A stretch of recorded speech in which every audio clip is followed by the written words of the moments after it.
नमस्कार दोस्तों। राजस्थान के मुख्यमंत्री अशोक गहलोत ने अपनी सियासी डायरी के कई पन्ने सार्वजनिक कर दी हैं। नतीजा राजस्थान की सियासत अचानक से बेहद गर्म हो गई है।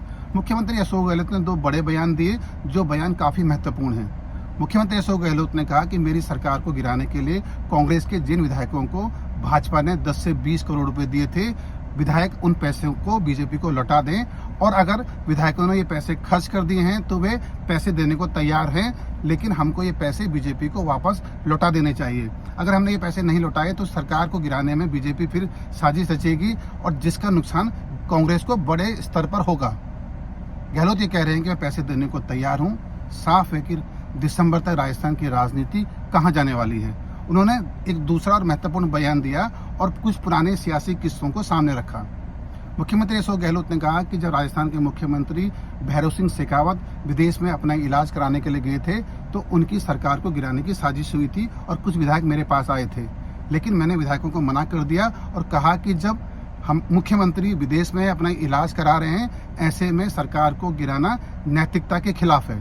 और मैंने गहलोत साफ तौर पर कह रहे हैं कि मैंने भैरव सिंह शेखावत की सरकार को गिराने से बचा लिया, लेकिन उन्होंने बीजेपी के भीतर भी एक बड़ा धमाका और एक बेचैनी पैदा करने की कोशिश की।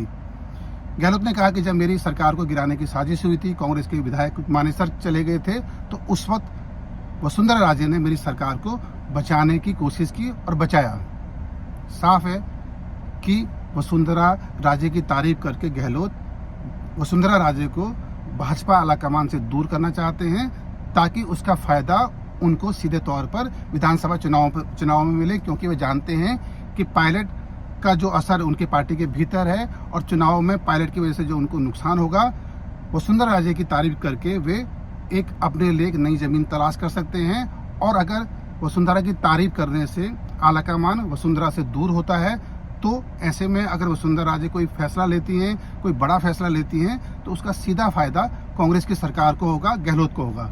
यह बयान इसी मायने में महत्वपूर्ण है, लेकिन गहलोत के इस बयान के और भी मायने हैं। सचिन पायलट लगातार ये कह रहे हैं कि गहलोत जो है बीजेपी के भ्रष्टाचार को, वसुंधरा राजे के भ्रष्टाचार पर कोई कार्रवाई नहीं कर रहे हैं। ऐसे में जब पायलट ये बयान दे रहे हैं तो गहलोत ये कह रहे हैं कि उनकी सरकार को बचाने में वसुंधरा राजे की भूमिका महत्वपूर्ण थी। तो क्या ऐसे में पायलट के आरोपों पर अब गहलोत कार्रवाई करेंगे, इस पर भी बड़ा सवाल है। राजस्थान में तेजी से सियासत बदलने वाले बड़े धमाके होने वाले हैं और जो सियासी सरहदें हैं वो नई नई जगहों से खुलने वाली हैं। सबको कर्नाटक चुनाव का इंतजार है। कहा जा रहा है कि कर्नाटक चुनाव के बाद बीजेपी और कांग्रेस के भीतर संगठन के स्तर पर भी कोई बड़े फैसले लिए जाएंगे, और खासतौर से कांग्रेस के भीतर ऐसा कहा जा रहा है कि अगर कर्नाटक में कांग्रेस जीतती है तो राजस्थान में पार्टी कठोर और सख्त फैसले लेगी, ताकि अनुशासनहीनता ना हो। मुख्यमंत्री अशोक गहलोत ने जादूगर कहे जाते हैं, उन्होंने जाल बिछा दिया है और इंतजार करते हैं उनकी सियासत आने वाले दिनों में किस तेजी से और किस ताकत से बदलती है। इंतजार करते हैं।